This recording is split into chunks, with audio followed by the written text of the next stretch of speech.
Hi friends, welcome to relax recipes. இன்றைக்கி நம்ம ரொம்பவே டேஸ்டியான வெள்ளை குருமா எப்படி வைக்கலாம் அதான் பார்க்க போகிறாங்க. ஹோட்டல்லாம் சாப்பிட்ருப்பீங்க. அந்த ஒயிட் குருமா வீட்டில் ரொம்பவே சுலபமாக செஞ்சிடலாங்க. இதுக்கு முதல்ல ஒரு மசாலா அரைச்சிக்கணும். அதுக்கு ஒரு கப் தேங்காய் துருவல் எடுத்துக்கோங்க. தேங்காவை பீஸ் பண்ணி எடுத்திங்கன்னா அந்த ப்ரௌன் பார்ட் இல்லாத மாதிரி எடுத்துக்கோங்க.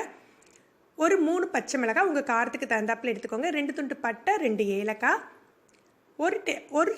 ஒரு டேபிள் ஸ்பூன் அளவுக்கு பொட்டுக்கடலையும் 1 டீஸ்பூன் அளவுக்கு கசகசாவும் எடுத்துக்கலாம். ஒரு 1/4 டீஸ்பூன் அளவுக்கு சோம்பு எடுத்துக்கோங்க. இது எல்லாமே நல்லா தண்ணி விட்டு நைஸாக அரைச்சி எடுத்துடுங்க. இதுதான் இதுக்கு முக்கியமான பேஸ்ட்டுங்க. இது நல்லா தண்ணி விட்டு அரைச்சிக்கலாம். அப்புறம் ஒரு 2 ஸ்பூன் எண்ணெய் சேர்த்துக்கலாம். டைரெக்டாக நம்ம குக்கர்லேயே பண்ணிடலாங்க. இதை ஏற்கனவே நம்ம பட்டை போட்டு அரைச்சிருக்கிறதுனால ஒரே ஒரு துண்டு பட்டை வாசத்துக்கு போட்டுட்டு ஒரு 2-3 பிரியாணி இலை, நான் சின்ன இலையாக இருக்கிறதுனால 4-5 இலை போட்டிருக்கேன். இதோட ஒரு வெங்காயம் நல்ல நீளமாக ஸ்லைஸ் பண்ணி வதக்கிக்கோங்க. இது ரொம்ப நேரம் வதங்க வேண்டாங்க. அந்த பச்சை வாடை போய் அந்த கண்ணாடி மாதிரி ஆகிற வரைக்கும் வதங்கினா போதும். இப்படி டிரான்ஸ்பரண்டாக வதங்கினாக்கா ஒரு 1/2 டீஸ்பூன் அளவுக்கு இஞ்சி பூண்டு விழுது. நிறைய வேண்டாங்க, ஒரு 1/2 ஸ்பூன் போதும். இதோட ஒரு டேபிள் ஸ்பூன், ஒரு பெரிய ஸ்பூனுக்கு வந்து 1 டேபிள் ஸ்பூன் அளவுக்கு நம்ம தயிர் சேர்த்துக்க போகிறோம். இந்த ஒயிட் குருமாவுக்கு நம்ம தக்காளி எதுவும் சேர்த்துக்க போகிறது இல்லைங்க. நீங்கள் தக்காளி எல்லாம் போட்டு வதக்குனீங்கன்னா இதோட கலர் மாறிடும். அதனால புளிப்புக்கு தகுந்தாப்புல நம்ம தயிர் தான் எடுத்துக்க போகிறோம். இதை லேசாக வதக்கிட்டு நம்ம காய்கறிகளை சேர்த்துடலாம். நான் இன்றைக்கி கேரட், உருளைக்கிழங்கு, பச்சை பட்டாணி, பீன்ஸ் எடுத்துருக்கேன். காலிஃப்ளவர் சேர்த்துக்கிட்டிங்கன்னா ரொம்பவே சுவையாக இருக்கும். பீட்ரூட் மாதிரி காய்கறிகள் சேர்த்துக்க வேண்டாம். ஏன்னா அதெல்லாம் கொஞ்சம் கலர் கொடுக்கும் இல்லையா, அதனால் அந்த மாதிரி காய்கறிகள் வேண்டாம். அப்புறம் குருமாவோட கலர் மாறிடும். ஒயிட் குருமாவுக்கு பொதுவாக இந்த காய்கறிகள் தான் சேர்த்துப்போம். இதோட நீங்கள் பட்டர் பீன்ஸு இன்னும் காலிஃப்ளவர்லாம் சேர்த்துக்கிட்டிங்கன்னா ரொம்ப நல்லாயிருக்கும். காய்கறிகளுக்கு தேவையான அளவு உப்பு போட்டுடலாம்.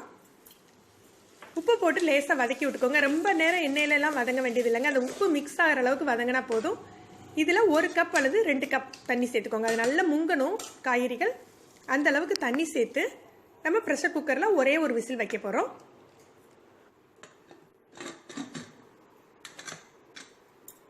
இல்லை நீங்கள் பாத்திரத்திலே ஒரு 10 நிமிடம் வேக வச்சாலும் சரிங்க.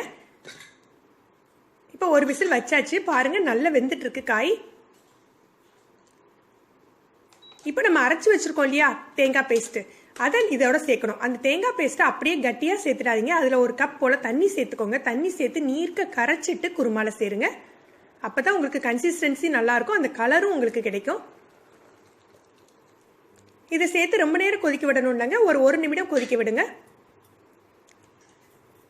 நம்ம காரத்துக்கு தேவையான அளவு பச்சை மிளகாவை தேங்காவோட அரைச்சிக்கணுங்க. இதோட உங்களுக்கு எக்ஸ்ட்ரா காரம் தேவைப்பட்டதுன்னா பச்சை மிளகாவை கீறி போட்டுக்கோங்க, இல்லை தட்டி கூட போட்டுக்கலாம். மற்றபடி மசாலா தூள் எதுவும் இந்த குருமாவில் நம்ம சேர்க்கக்கூடாது. கரம் மசாலாவும் எதுவும் சேர்க்காதீங்க. இப்போ நல்லா கொதிச்சிடுச்சு. நமக்கு குருமா நல்லா சூப்பராக தயாராகிடுச்சுங்க. கொஞ்சமாக மல்லி இலை மேலே தூவி நம்ம அப்படியே மூடி வச்சிடலாம். அந்த வாசம்லாம் உள்ளே இறங்கிடும். இந்த வெள்ளை குருமா பார்த்தீங்க அப்படின்னா உங்களுக்கு வந்து சப்பாத்திக்கு மட்டும் இல்லாமல் இடியாப்பத்துக்கு, இன்னும் புலாவ் வகை எந்த புலாவாக இருந்தாலும் அதுக்கு ரொம்பவே இது செட் ஆகுங்க. இதை ட்ரை பண்ணி பாருங்கள். இந்த வெள்ளை குருமா ஒரு 5லேருந்து 10 நிமிடத்தில் நீங்கள் சூப்பராக தயார் பண்ணிடலாங்க. இதை ட்ரை பண்ணி பார்த்துட்டு உங்களுடைய கருத்துக்களை கமெண்ட்ஸில் சொல்லுங்கள். உங்களுக்கு இந்த வீடியோ பிடிச்சிருந்தா லைக் பண்ணுங்கள், ஷேர் பண்ணுங்கள். நம்ம சேனலை சப்ஸ்கிரைப் பண்ணி மறக்காமல் கீழே உள்ள பெல் பட்டனை ப்ரெஸ் பண்ணுங்கள். நன்றி.